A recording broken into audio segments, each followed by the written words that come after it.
Thank you, Madam Deputy Speaker. And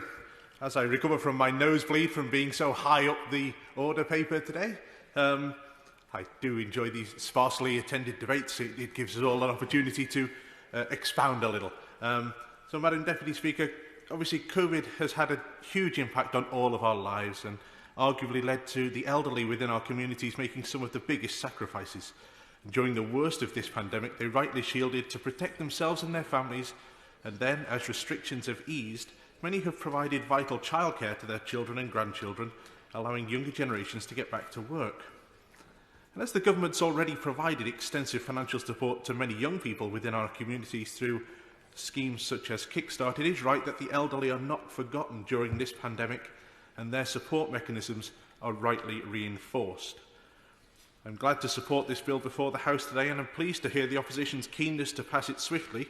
as it will provide pensioners with much-needed financial security and stability. And it's right that those who've spent much of their life working hard and contributing to the UK economy continue to receive the support they deserve. So, as other welfare benefits have been strengthened and increased over the past few months, it's only fair that this is also applied to state pensions.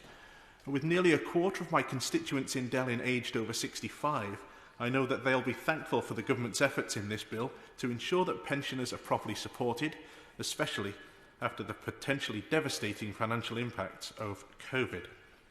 And today's bill rightly allows the Secretary of State to uprate the basic state pension, new state pensions and other benefits for the next tax year, because pensioners shouldn't have to make further sacrifices due to the impacts of COVID and see their state pension remain at a stagnant level.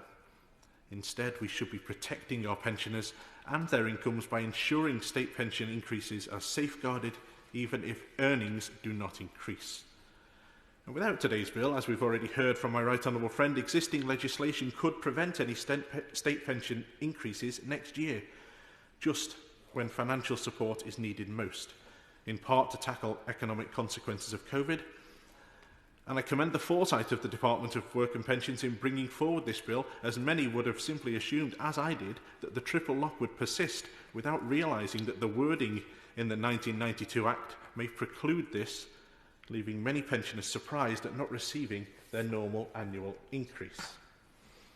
But this bill is another good example of the government following through on its promises to the people of the United Kingdom. The triple lock on pensions, which was introduced in 2010, is structurally more generous than its predecessor process,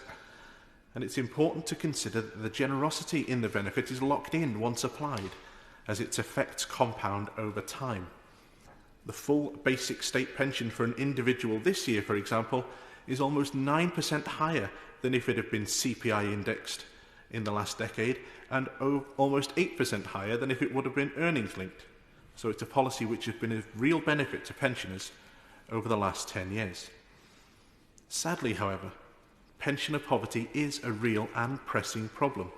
that's facing many of our communities across the whole of the United Kingdom. In the Joseph Rowntree Foundation's report into UK poverty last year, it revealed that over 2 million pensioners are living in poverty or on a low income, and this is often due to the low benefit take-up. And one of the key benefits, as just mentioned by the Honourable Member for Glasgow South West in his intervention, is indeed pension credit, which currently has one of the lowest take-up rates of any income-related benefit, with over 1 million people missing out. I did mention this to my right honourable friend, the Leader of the House, during business questions last week, and confirmed that statistics provided from Independent Age's campaign to increase pension credit take-up has estimated that my own constituency of Delyn has over 1,500 pension households who are missing out on a total of £3.2 million. I do pay tribute to the outstanding work of my right honourable friend, the Secretary, and indeed her whole ministerial team, but I would urge ministers to work with charities like Independent Age to increase the awareness and take-up of much-needed benefits like pension credit. So whilst this bill will help to address the issue of poverty and ensure pensioners have greater levels of income, more does need to be done to ensure no pensioner is left behind and that the needs of our senior citizens are fully considered in the government's levelling up agenda. But I'm sure that my right honourable friend, along with Treasury ministers, will in the future ensure that there is a serious discussion to be had with regard to intergenerational fairness in the longer term.